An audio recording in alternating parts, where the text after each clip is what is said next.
listening to ProveText, a Glossa House podcast by Dr. T. Michael W. Halcomb, Dr. Fredrick J. Long, Dr. Mario Melendez, Dr. Jennifer Noonan, and J. M. Smith. Welcome and enjoy. Hello and welcome to ProveText. I am Michael Halcomb and I'm here with Fred Long. And today we're discussing Galatians. It's been a little bit since we've been together, Fred, to discuss Galatians. Looking forward to this. Did you say disgust Galatians or discuss? Nope. Are you disgusted with Paul in Galatians, or is Paul disgusted with the Galatians?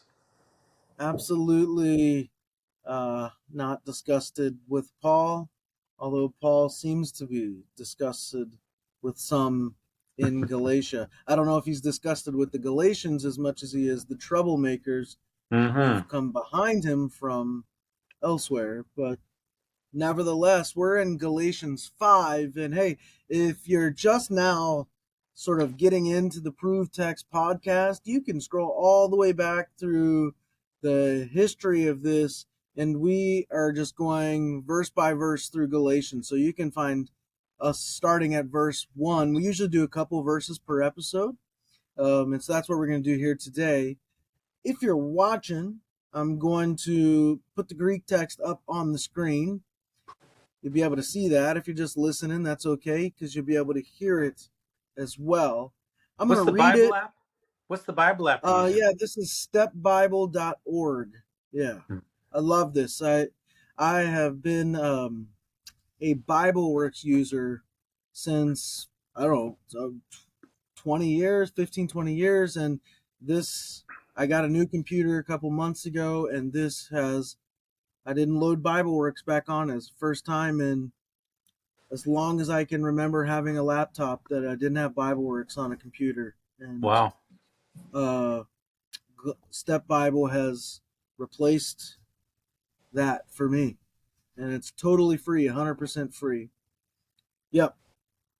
All right, well, here we go. Galatians 5:7, and then later we'll read 8. So this is a question here. Etrechete kalos tis imas enekopsen te aletheia me pitheste. I don't know if I did a great job capturing the interrogativeness of that, but we got the tis there helping us know that this is a question. As far as anything with pronunciation, I don't see a lot to mention here, but I will just point out that we have the epsilon, upsilon vowel pair a couple times, and that this is pronounced the same exact way as iota on its own. So when we look at tis, that tis, it's the same with aletheia, thea, and pitheste. So the epsilon iota vowel pair is pronounced the same exact way as the iota on its own. So, yeah, that's what we have in terms of pronunciation that I'm seeing here. I'm seeing a lot of epsilon sounds. Kalos, tis umas enekopsen, and then epieste. Yeah, pitheste. There you go, pitheste. Yeah, a bunch of epsilons.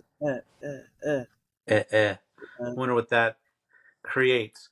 All right. In terms of translation, there's no initial conjunction, or what's that called? Postpositive conjunction. So you have ascendaton. There is a bit of a break here, is what it means, as indicated by, I think, all the major Greek translations, Greek texts have like a new paragraph here. You were running well. etrekete, imperfect tense, imperfective aspect. Augment marks past time. The morpheme endings indicates ongoingness in the past. You were running well. Were running well. Who, you, cut in to not obey the truth. So who cut into you? Now that's rather interesting. Who cut into you? Probably a play here, because the issue has been circumcision. Right.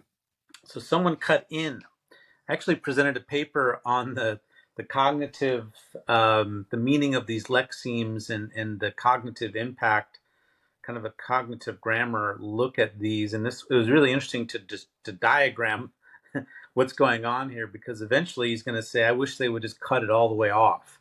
Yes. He's right. obviously talking about the male genitalia. So here, I think there's a play here. Who cut into you? So notice that the who and the you are abutted together. I think that's for effect, to say that there's some relationship. They've gotten really close to you, in a sense. Grammatically, they're abutted, they're close. In the mental framework, the who and the you are becoming combined. Tisumas, who you Sounds cut like in. that. Sounds like that Taco Bell commercial. Tisumas? Yeah, How's Timas? it go? Live Timas? Moss or something. It's Mas. Yeah. Live Moss. All right, so then you have this te aletheia. Aletheia is truth, dative case. And why is that dative? Well, it's the object of the pithesthe, which is from pitho, persuade. So, which can mean follow or obey. Here it is middle, which is interesting. To not obey the truth. So why is it the middle? I'm looking that up right now.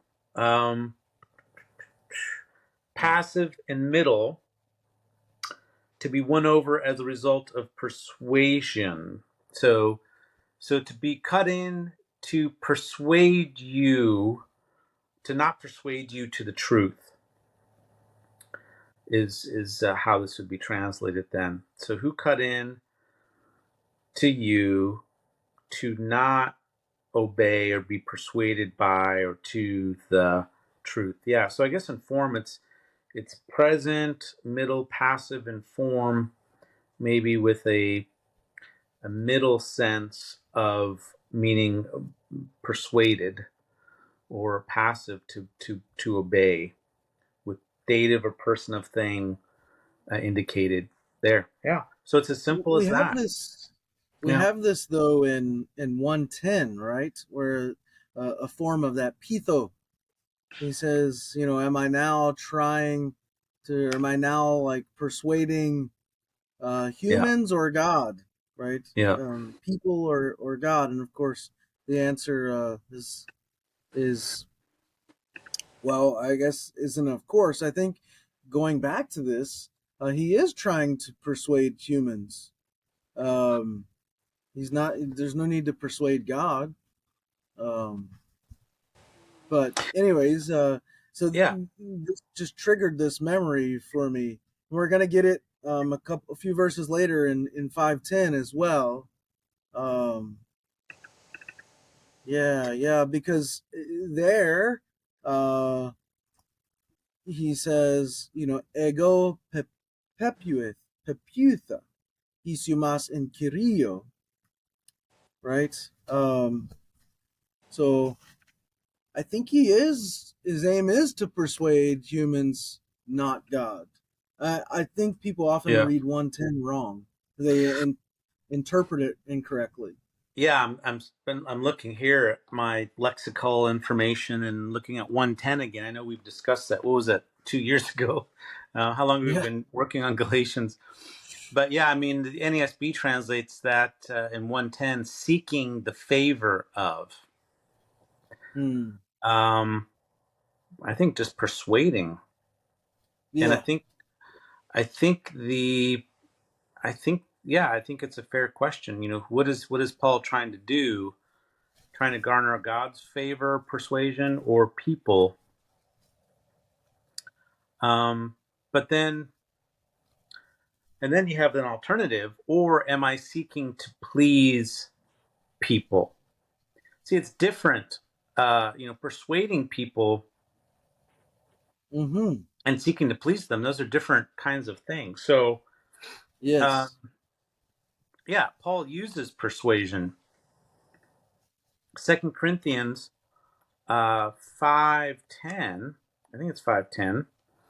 No, it might be 5:11. No, it's 5:11. Yeah. Knowing the fear of the Lord, we persuade people. Same verb, pitho. Yeah. And this is in 2 Corinthians 5:11. It's kind of a pretty important admission, because Paul was being accused of using rhetoric kind of underhandedly, or particularly when he said that he denied it, or they thought he said that he didn't use it, or they didn't like how he used it. Anyway, he distances himself from that as the sole basis of appeal to people. So if we go back to 1 Corinthians 3 and 4, chapters 3 and 4, well, really chapter 2, he seems to be denying it. Yet 1 Corinthians is a rhetorical masterpiece. It seems like he was Yeah. criticized after that, and then he has to defend his use of persuasion in 2 Corinthians right here, which is also a masterpiece of persuasion. But Paul was persuading people all along, right? He was a good speaker, Exactly. right? So in That's Acts, why. what God was he associated with, right? Wasn't it Hermes? Well, that's why I He think thought, there's a contrast here between this and what he says in one. There's a contrast between him and the dissuader. So I might like to translate this as, "Who is cut in on y'all to dissuading you." You have that me pithis there, like dissuading you from the truth, like to not persuade you in the truth or something like that. Yeah, but who cut dissuading in you. on you to not obey the truth? I think, Mm, but so you yeah. don't think that that's a sufficient translation, or? No, I think it's meant to contrast him persuading them to one thing and the troublemakers dissuading them to a, a different thing, away from the one thing that he persuaded them to. So Yeah. I wouldn't go with obey here, but I see where you're coming from. But Well, yeah, I mean, it's interesting. The middle, we have to take it as middle or passive. What if it's to be persuaded by the truth? yeah, Who cut in on you so that you were not persuaded to or by the truth? Because Paul yeah, represents the truth, right? Have I become your enemy, he says earlier, by speaking truth to you? mm-hmm, So Paul is aligning himself with truth. In chapter 2, he preserves the truth of the gospel. This idea of yeah, truthfulness is huge. Now, it made one of my students working with Ephesians, doctoral students in a seminar, he argued that the word aletheia has more to do with the idea of faith, like firmness or faithfulness. Going back to kind of the Hebrew idea. Um, but I still think that the propositional nature of it probably is there, but truth is in Jesus, Paul says. So truth is a relational, embodied in persons notion. And truth in that sense then is faithfulness. Like remaining faithful to people is a way to be true to them. So mm, anyway, I'm wondering if it means to not be persuaded by the truth. So who cut in on you in order that you would not be persuaded by the truth? Mm-hmm. Yeah, maybe that's the way to take it. Yeah. Yep. Yeah, I think so. So Well, verse let's 8. read verse 8. E pismone uk ectu kalundos imas. Very short. Oh, And wow. we got No. some of that several kappas there. Uk ek kalundos. We have a few Mhm. kappas in with the he in the previous verse. Etrechete kalos and nekopsen uk ek kalundos, and we got following right that mikra. And so several k, and that's like a harsh sound. You almost wonder. He's talking about circumcision uh, in the background here. This came to mind as I was thinking about the almost like a cutting sound. Yeah, that I you're wonder. getting with the letters themselves. Yeah.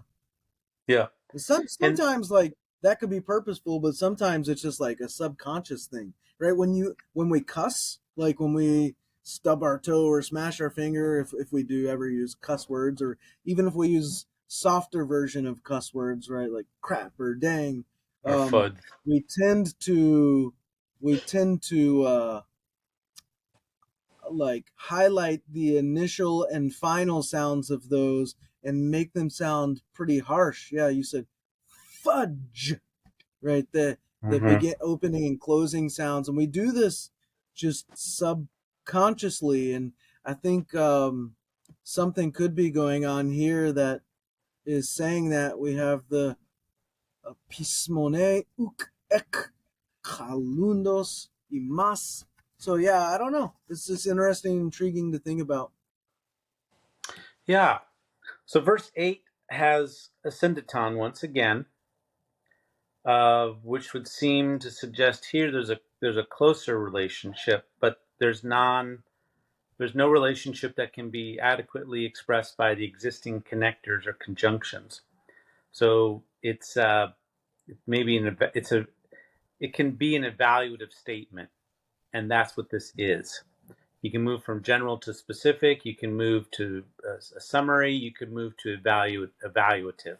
And I think that's what's going on here. He says, the persuasion, not from the one calling you.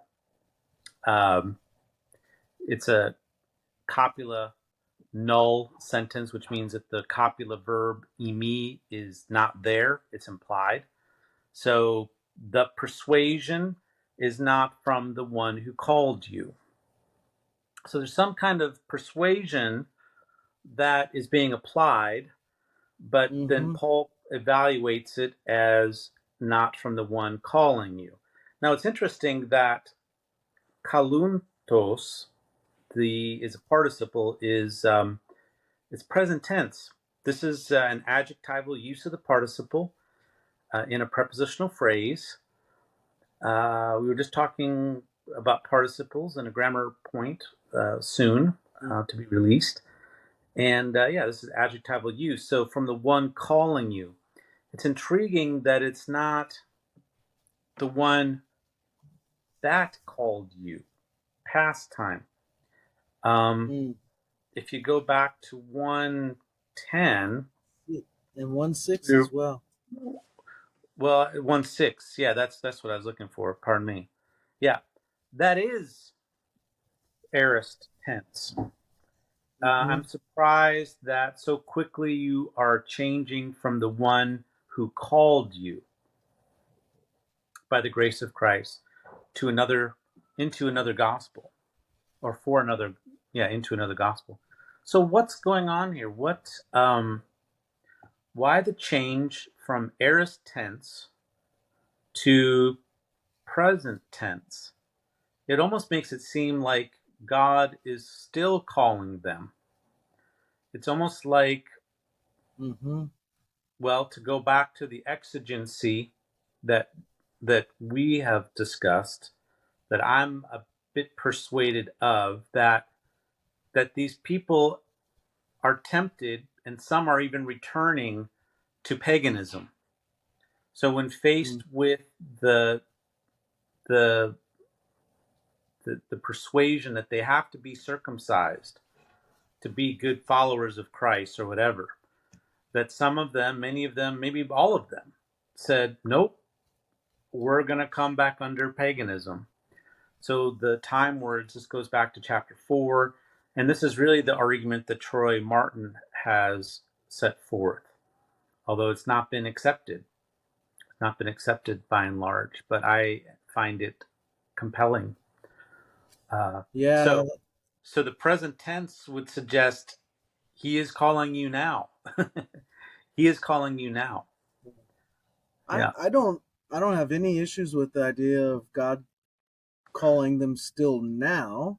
I think we can imagine different scenarios in our sort of mirror reading of the letter, right? So are we mirror reading this in such a way that, like Martin, some of them have fallen, have changed course, and so he is still calling them, like just like he had been before.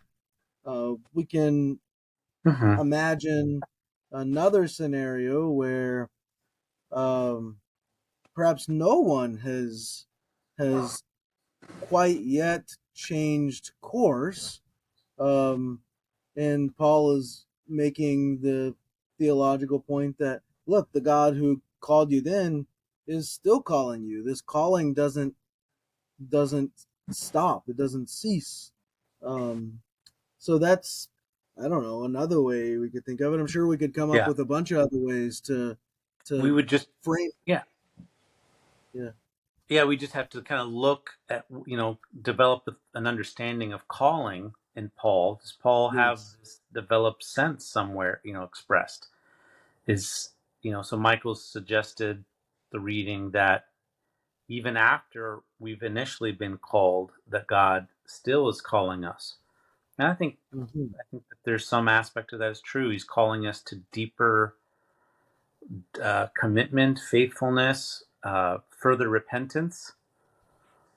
But it just strikes me as intriguing here and important, because presumably it's relevant for them that he is present tense calling. Well, I think it's interesting too, especially in light of the preceding verse where they have enekopsen, someone has dissuaded them from the truth, or persuaded them not to the truth, or is in the process of trying to persuade them to not to, and so not only then is Paul contrasted as one who's been trying to persuade them, but now God himself is speaking in an effort to persuade them a certain way. Right? Yeah, and I've been intrigued. I mean, going back to 1:7, once again, that I think we discussed this, or is it 1:6 that 1:6 that it seems like the one who called them, like that, there seems to be Paul. So there's a close relationship between Paul who called them, God who called Paul to call them, and Paul. So God and Paul are working together. So God called them through Paul's preaching.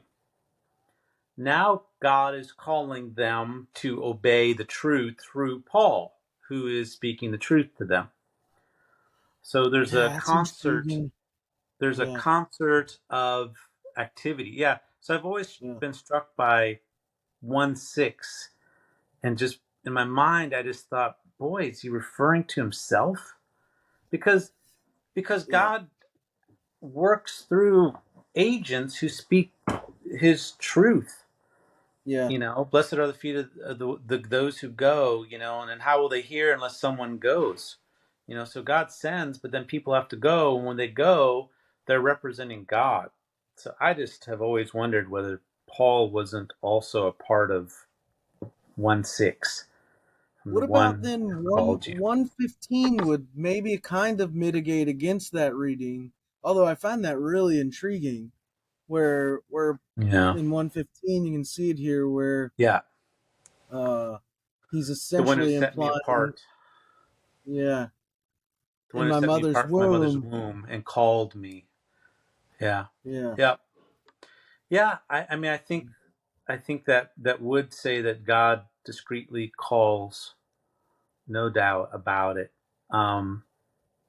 Yeah, and I think Yeah. we looked at that verse when we talked about that possibility, and you walked me back from that that cliff based on From the that, ledge, walked you back from from the the ledge. ledge.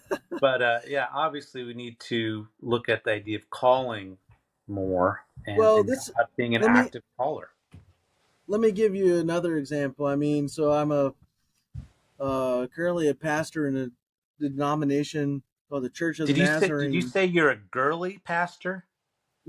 I'm currently a Oh, pastor. currently. Okay. Um, yeah, so currently a girly. What does that even mean, girly Well, I pastor? wasn't gonna Um, say anything, but but you you're the, did. okay. Implicature by I just wanted to saying you're not going clarify. to say something, you're saying something. Um, anyways, yeah. So currently, I'm a pastor in a church, the Nazarene, and when we do our ordination vows, when anyone does their ordination vows, um, it is the church. On the one hand, that well, so when you do ordination vows, the other elders in the Church of the Nazarene are essentially calling you, and then when you receive a offer to be a pastor, you are called by the church, right? So there are these different venues of calling, or I don't know, circumstances of calling. Certainly God places a call on our life to preach. A board of studies affirms that call. Then the elders in the Church of the Nazarene call for you to receive your credentials, and then a local church calls you to come serve. And so there are different uh, peoples involved in different aspects of calling. So I don't think Mm-hmm. the idea that Paul is maybe has some role in the calling is far off, um, unless maybe the Nazarenes are far off. But uh, that's just an idea. Yeah. Yeah. No, interesting.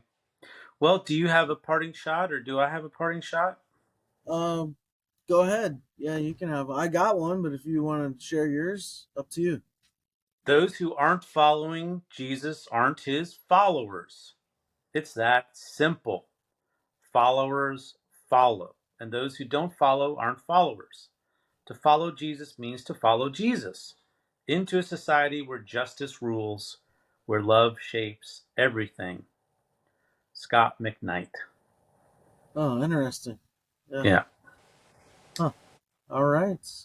Well, thank you guys and gals for you girls, girl preachers, guy Well, preachers. no, be boy preachers. Oh, Because you couldn't okay, call them girl preachers, it's boy preachers. girly preachers and boyish preachers. I don't know, whatever we're talking about. Mm-hmm. Anyways, hey, for all y'all listening, thanks for tuning in. And Fred, thanks for your insights. We hope this has been helpful. Hit that like button and hit the subscribe button. Leave a comment. We love engaging some of you folks. Others, eh. And then please share the video as well. We appreciate it. And until next time, we hope that helps. Interested in growing your ancient language skills but not sure where to start? Glossa House can help.